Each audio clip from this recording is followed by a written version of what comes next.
Provision. Provision is an amount set aside to cover expected losses in the future. That is, losses which have not been incurred yet, but which are expected to arise at some future time. For example, some of an organization's outstanding loans will be written off due to customers defaulting on their repayments. An estimate of future write-off will therefore be made, and this amount set aside as provision so that funds are available to cover the loss when it occurs. Capital requirements.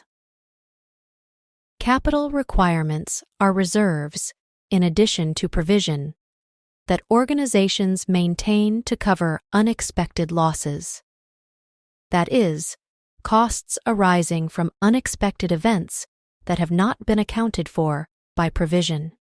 For example, if the economy takes a sudden downturn, the provision estimate is likely to underestimate the actual write-off that occurs, as more people become unemployed and can no longer meet their loan repayments.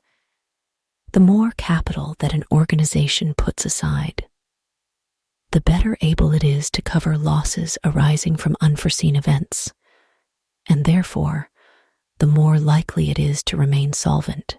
The Basel II Capital Accord is an international agreement drawn up by the Bank of International Settlements, based in Basel, Switzerland.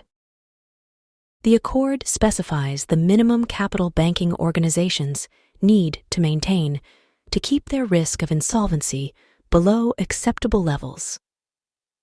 At the time of writing, the accord is due to be implemented in all OECD, Organization for Economic Cooperation and Development, countries by 2009.